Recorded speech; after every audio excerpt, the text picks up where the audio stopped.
So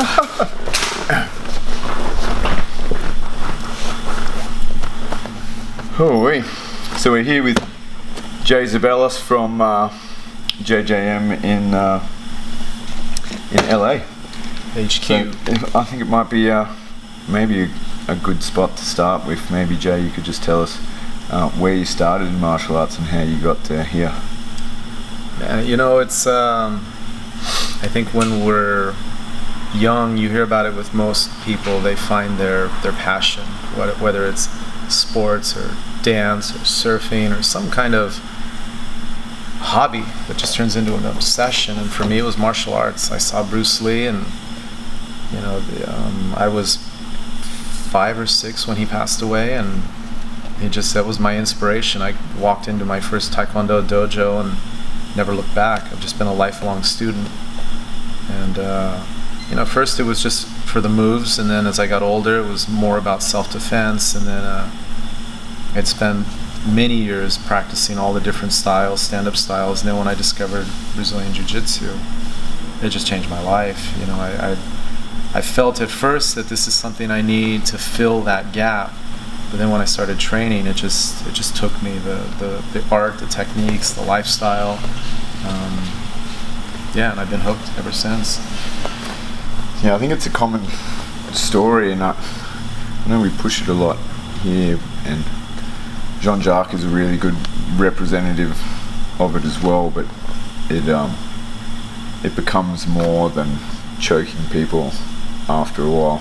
What do you think is the one best skill that maybe you as a person received from Jiu-Jitsu that has nothing to do with winning competitions?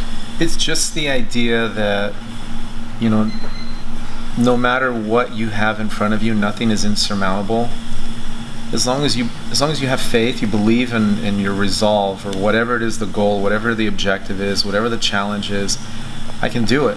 I just have to believe in myself and work. It's not enough to just have the belief. You have to actually have the work and the resilience and the perseverance to just understand that sometimes you're going to fail, but there's no finality. I always tell our students, failure is when you just decide that enough is enough and it's too hard, and you walk out the door and you never come back. You come in here, you get tapped out 10 times. That's not failure. You leave and you come back. That's not failure. That's a win, as far as I'm concerned. And it's that perseverance, and that's something that I've just carried off the mat. And it's something that you don't realize in the beginning, and then you start to see it affect the different parts of your life and the way you behave, the way you approach problems and challenges and conflicts with people. I approach all of that like I approach my opponent on the mat. Very, very non-combative, and whatever energy you're projecting, I just want to absorb it, and I'll use it against you, but it's not combative. Yeah, so and that's something that you and I and people that have been in the sport for a long time get, but what do you think is the hook that actually brings people to get that then? What's the thing that keeps you coming back, that's still been there since day one? It's the simple reality that when you come in here, your number one objective is survival.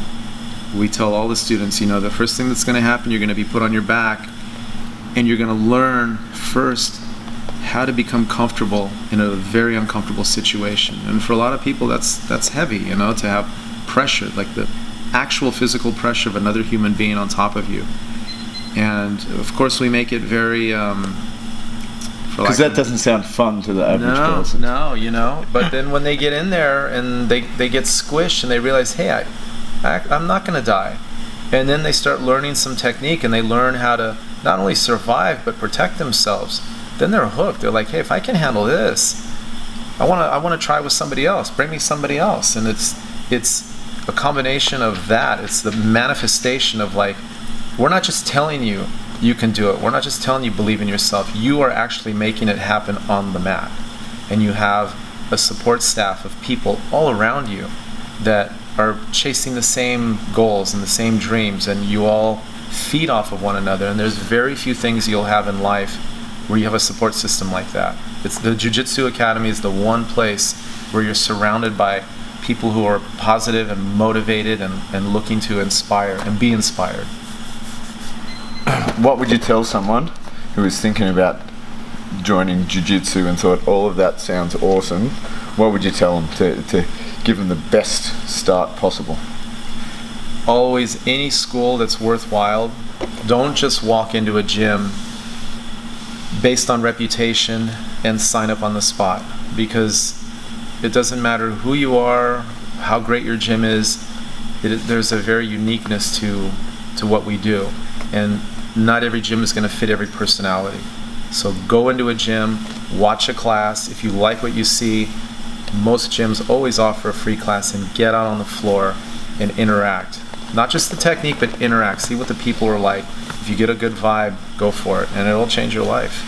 Yeah, that's something I tell all my students when they're moving away. And they're like, coach, do you know anywhere in Sydney? And I'm like, look, man, there's, don't go to the first place. This might have been the first place you went to. When you move somewhere, go check out somewhere near work, somewhere near home, and somewhere in between, and do a free week at all of them, and find your group of people where you feel like you fit in. I think that's probably the best advice. Yeah, your tribe that you could give someone. Yeah. Magic. I think that'll do. Thanks for coming and training with us. Thanks for talking with me. It's been a pleasure. Thank you.